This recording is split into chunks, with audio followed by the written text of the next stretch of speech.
Good morning. আজ ডিসেম্বরের last, মানে 2024 শেষ। তো আজ রাতে আমি একটা রেসিপি বানাচ্ছি, চিকেন বারবিকিউ।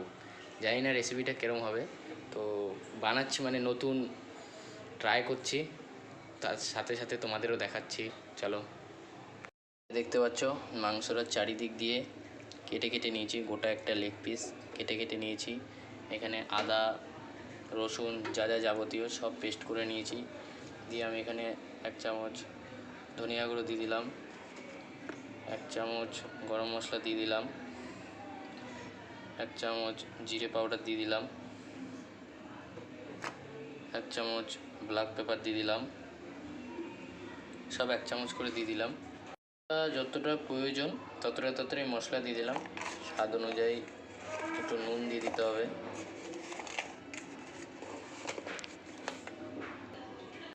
1 চামচ মতো নুন দিয়ে দিলাম, স্বাদ অনুযায়ী দিতে হবে, বেশি দিলে হবে না।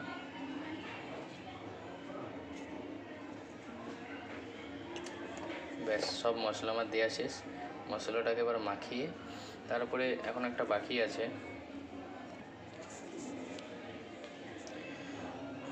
দই দিয়ে দিলাম।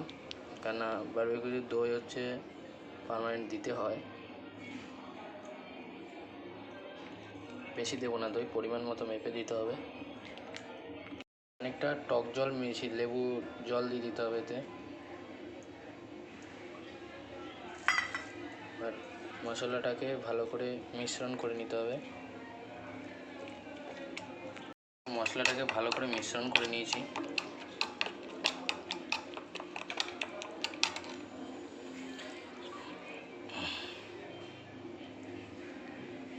ভালো করে কেটে নিয়েছি, সেটা ঠিক করে মশলাটা এতে ভালো করে মাখিয়ে দেবো। যতটা পরিমাণে যেখানে যেখানে কেটেছি সেই সব জায়গাগুলো যেন মশলাগুলো ঢুকে যায়।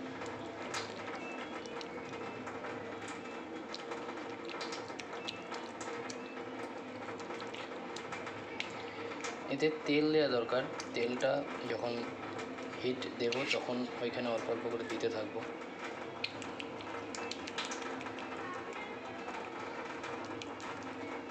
যতটা পরিমাণ মশলা প্রয়োজন ততটা দিতে হবে। মশলাগুলো যেন ভেতরে ভালো করে ঢুকে যায়।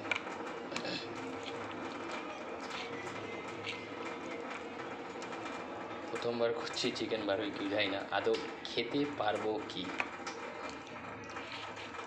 করতে পারি না, নতুন একটা রেসিপি চেক করছি।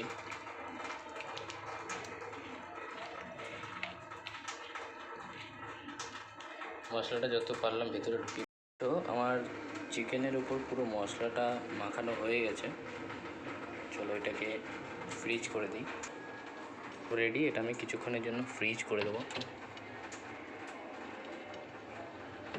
ডিপে রাখলে মনে হয় ভালো হয়, কিন্তু যাই হোক নিচেই রাখি আপাতত। এটাকে ম্যারিনেট করে ফ্রিজে রেখে দিয়েছি।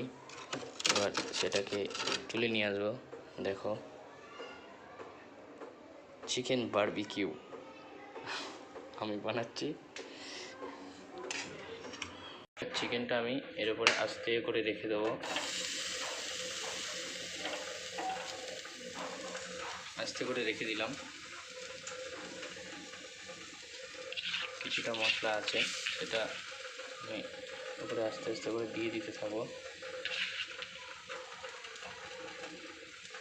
দেখতে পাচ্ছ রেডি।